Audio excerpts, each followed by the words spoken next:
With enough motivation, even the humans can fly. You know, motivation, that feeling like you can just bust through any obstacles, like you can launch out of orbit, like you can do anything, be anyone, and accomplish your goals. You know, that feeling that you always want more of, and you're like, where is the motivation? How do I get this done? I need more motivation. If you feel like you need more motivation, here are some ways that you can create motivation, create and foster motivation, and more importantly, keep the progress going when motivation fails, because it will. Motivation cannot happen continuously, nor would you want it to. Imagine being motivated all the time, how exhausting that would be. Constantly doing things all the time, just wanting to do more. You'd be exhausted. I know, because I've done this to myself. Too much motivation, not a good thing, but enough to get you from point A to point B, a good goal where you can plateau and hang out for a while and just circle in orbit and enjoy the fruits of your labor before launching to your next destination. That, dear friends, is the kind of motivation that we're going to talk about today. Motivation. Okay. Many of you have already heard of the habit loop. If you have not, a couple of good reads on habit loop would be Atomic Habits by James Clear and The Power of Habit by somebody else whose name is escaping my mind. Oh my goodness. The Power of Habit. I'll put it in the description, or if you know what it is, pop it in the comments for me. Okay. So habits are wonderful. They're what keeps us going. They're what keeps us doing the reps. But before we can build a habit, we have to have some kind of motivation to do so. The whole goal of both motivation and habits is to take action. Now, usually when you have motivation, it's because you have pain, clarity, and support. Those are the three magic ingredients. This is how you begin to get your alchemy, your magic spell for motivation together, with pain, with clarity, and with support. That is going to give you the passion and motivation to actually take action. Now, the pain may be something obvious, like I'm in pain, back pain from being weak, so I want to strengthen my back, so I want to exercise, right? Or it can be something more subtle, like why is losing weight important to you? But really, why? But really, why? Take it a few levels deeper. Find your true source, your real reason why, your source of pain, not so that you can beat yourself up over it, but so that you can use it to define the situation and gain clarity. So clarity is two parts. It's partly knowing the reason, your why are you doing this? And in part, it is so that you can have a sense of identity that is associated with the action you are trying to take. So, for example, if you are trying to be a fitness person and you keep saying, I'm not a fit person, then there's a cognitive dissonance. There's a disconnect there, right? Even if it's not yet true, we want to say it is true. There was recently a controversial issue of Cosmopolitan magazine UK edition that said, "This is healthy" on the cover, and it featured on the cover of "This is Healthy" a bunch of plus size, obese and morbidly obese models doing stuff. And there was a lot of coaches that got in an uproar. Oh, you can't say that's healthy. Morbid obesity is, highest cause of all-cause mortality. And it's true. Absolutely, it's true. Yes, there is definite health risks associated with being morbidly obese. However, I think that the benefit of seeing people who need to be fit and healthy being portrayed as are fit and healthy outweighs damage done in most cases. In other words, if you are an overweight, obese individual and you can see your peers and people who look like you, moving, having fun, smiling, and in their workout gear, guess what? You will be more likely to do these things also. So that's a good thing. That's part of clarity. That's part of identity. So if you want to be the kind of person who's neat and organized, say, I am neat and organized, even if it's not true yet, it will be.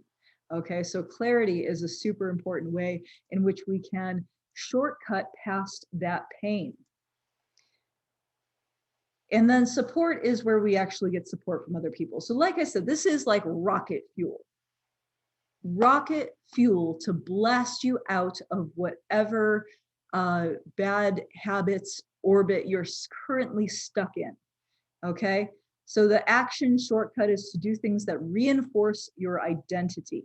I do, therefore I am, therefore I do. Every time you do something that is in line with the actions you want to take, you want to reinforce that identity. This is a part of you and who you are now. Shortcut can be vision board, planning, journaling, to get that clarity, asking your why. Why are you in pain? Getting to the real reason, the real meaning of your why, and also getting support. Getting support without clarity, not a good idea. But once you have clarity, getting support for that thing that you are clear on with somebody who is supportive, or people or communities that are supportive. And if you need support, go ahead and join the Nerd Gym, www.thenerdgym.com. We are supportive, okay? And if you have somebody in your life who can give you extra support, clue them in on what the clarity is. Clue them in, let them know what the big plan is, okay? So vision board, planning, journaling, getting support. That will get you out of orbit, but you're not safe yet, because if you don't turn motivation into a habit by rewarding yourself for your actions, then you will have to continually restoke that motivation with clarity and support, which is exhausting. Ideally, we want to find a way to make the action rewarding before you get burnt out in the motivation loop. If you can find a way to make that action rewarding, then it will turn into a habit. And the habit loop has its own gravity. If you remind yourself with a trigger in your environment to take action, and the action is rewarding, then your good habits will keep you in orbit. And you want to gradually increase the number of good habits that get you to where you want to be over the number of bad habits, because any bad habits you have will throw off your orbit and make it more difficult to get to where you want to be. Reward leads to repetition. If an action is rewarding, we will respond to the trigger automatically. If food is delicious, when we see it, we want to eat it, right? So seeing something, smelling something, all of these can be a trigger for action. Repetition equals mastery. A trigger is something in your environment that repeatedly and reliably prompts action, ideally with little or no thought. I like not thinking, or at least I like thinking about stuff that should be automatic. We don't want to have to think about breathing, right? We don't want to forget. Don't forget to breathe.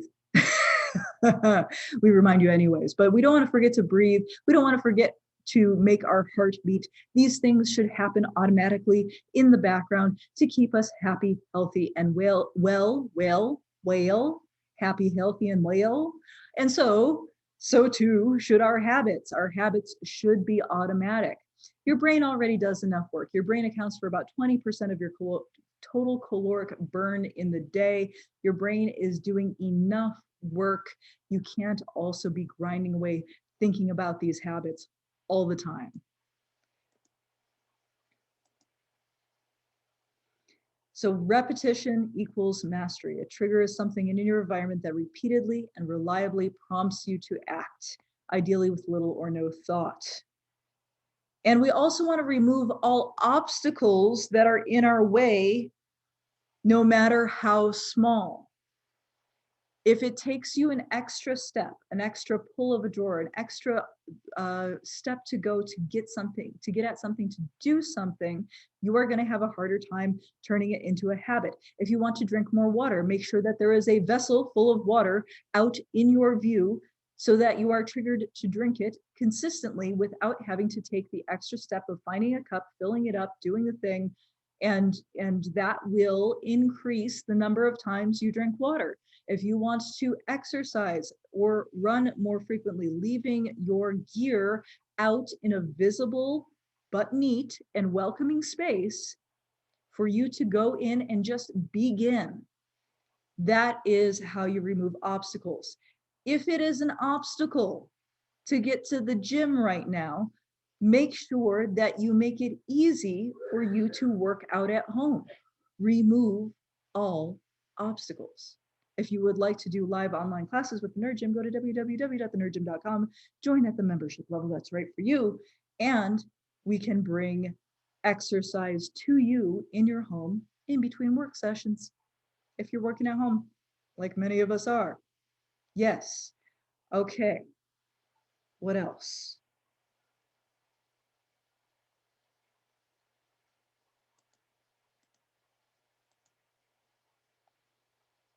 Ah, yes.